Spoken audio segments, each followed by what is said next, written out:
back in the garage. Now the first thing I want to go ahead and make clear is that the title may be just a little misleading when I say that I can show you how to make 4 colony muskrat traps for $20. That's assuming that you already have a few things. Now those things are real simple. One being a pair of pliers with wire cutters on them. The other thing being some trapping wire, or just good old-fashioned baling wire. Now, if you don't have these, then this video is how to make 4 muskrat colony traps for about 30 bucks. Either way, so let me tell you how I got started on this. There's a new area I'm going to trap, and I looked into colony traps and thought this would be a really great place to utilize them. The problem is I don't have any. So I got online and started looking, and the cheapest I could find was like 14 and some change, plus shipping, and I just thought that was a little high. So I kind of got to looking into the mechanics of it and stuff and how do they work, and thought to myself, you know what, I can probably make these for cheaper. So I started experimenting, and sure enough, I can make them for cheaper. So here's what we're going to start with. First things first, we're just going to get some cage wire. This is 1x1 inch cage wire. I got this at Lowe's. The whole roll was $20. That's all you've got to buy, assuming that you have trapping wire and pliers. Alright, so the way we're going to get this thing started is I've got several phases of these traps. I'm going to kind of show you bit by bit of each phase, the key things that you need to get from this. And this will allow you to go ahead and start making your own traps and save yourself some money.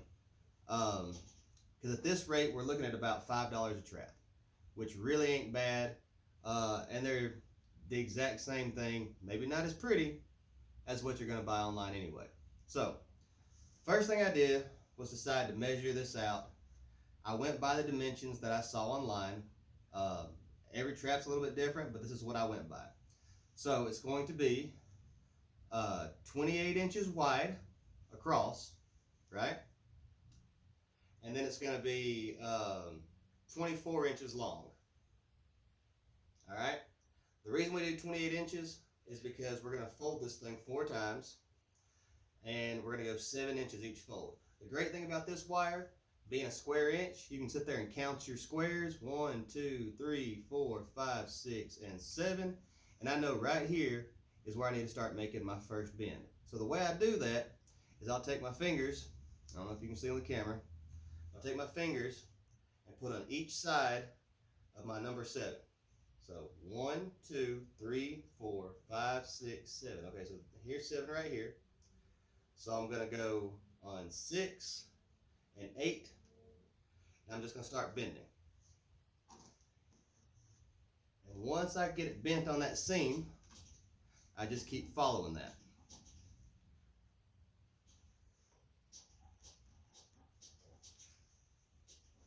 I know I'm sitting there kind of getting out of frame here, but that does take a little bit of finger muscles to get this done. But once you start to get the hang of it, you kind of know where your bends need to go. And you're just following that one little strand of wire going down. I know I'm sitting there talking a lot, not showing as much as I should, but here you go. Here's our first angle. Alright? Now what I mean by the strands of wire, I'm going as right here. So this is 1, 2, 3, 4, 5, 6, and 7. I'm bending on the bottom of that 7th square, right here. I take that bend all the way across. It's that simple. Then I'll count 7 more, and I'll put another bend. And what you're going to end up with is something like this. Just a little square box. That's it. Now, obviously, we've got to fasten it together. Now, there are some little like fastening brackets you can get that'll make this a lot quicker. Again, that's a little bit more money, and I couldn't find any at Lowe's. So, here's what I decided to do. I took my baling wire, and I don't know if y'all can see real good, but I just went every 2 inches and put a couple little baling wire twists. I'll show you how I did that. Let's see. Where's my pliers and wire? Right here. So I cut off about, I don't know, 2.5, 3 inches. Then I'll get to part of our seam right here. Like I said, I've done most of this already. I left one just to show y'all. I come up here and just pinch them together and squeeze. And so I bend it just like that. Okay? Now I'm just going to twist a few times. Doesn't have to be a whole lot because these are muskrats. They're not like the world's greatest fighter. A few bends like that. I'm going to take my pliers and grab it and give it 1 or 2 more twists down towards the base of it to really tighten it up. We're going to trim off our tag ends.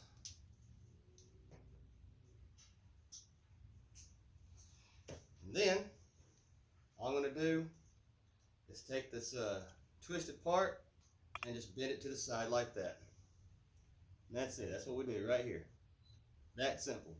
This thing is not coming open. I cannot break that open if I wanted to. So that's the main body of the trap, okay? So we're 7 by 7 as far as our diameter. The next thing that I would do is I'd cut out some little squares like this. This is going to be 7 by 9 inches, okay? So with our 7 side, we're going to take the wires and we're going to attach right here with our baling wire. We're going to stick this piece inside, angled back, just like that. And then we're going to attach these corners with our baling wire. Now this is a little bit of a tricky part. And so I'm going to take my time on this and kind of show you exactly what I did, because the key to this is that this is able to swing freely. It should be able to swing up and fall back down very easily. So let me show you how we do that. All right, how to get a little bit closer here. First things first is make sure your cage door is going to be as straight as you can possibly get it. So that's about going to be as good as that's going to get. Now I'm going to stick it inside the cage on the bottom. Then I'm going to lift it to the top. All right. I know it's kind of hard to see, but here's our one piece going down towards the bottom, and then we lift the other end at the top. Now what we're not going to do is just take our wire and zip it around these ends like we did the corner, because this has to move freely. So now if you watched my my video the other day of making these bucket sets, I cut off the sides of these buckets. Well, I will take this, and you can take a 16 penny nail, a number 2 pencil, whatever. But I'm just using this piece, and I'm sticking it right there with it, okay? So here's our hinge, right here. These are the pieces we're connecting, and then I put my piece of metal right here. And then I make my first twist, as tight as I can make it, okay? Now, what I'm going to do is I'm going to keep twisting forward. It's kind of hard to do to get the camera to see it. But all I do is take this piece of wire, I can spin it around, hold it in place, so that I can bend that piece. All right, again, spin it around, and then bend it forward. And what you can see, I'm starting to develop a little coil right here. So I'll just keep repeating that process for, oh, I don't know, we'll say 5 wraps. So that's 1, 2, 3, 4. One more good one, and that's it. Okay, see what we've done there? Now, all I've got to do is take my pliers, which I can't find. Here they are. take my pliers and I cut off my tag ends. Spin this around to where I can get to it. Cut this tag end off. Now I'm going to pinch those pieces down so they're not sticking up all crazy. I'm just trying to lay them as flat as I can get them.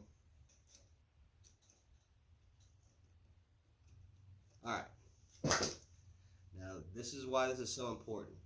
Because of doing this, I can slide this out. Now this is loose. So that will allow this cage, now we've got to put one on this side, to open freely. Now of course, these are bent on the sides a little bit, so we'll have to manipulate the cage just a little bit for this to be able to fall freely. You see that? That's what we're looking for. Alright? Let me show you the completed trap that I did earlier. Alright, here's our completed trap. All I've done is I've attached my little pieces of wire right here on the doors. See, the doors face inward. And they can swing up easy and fall right back down.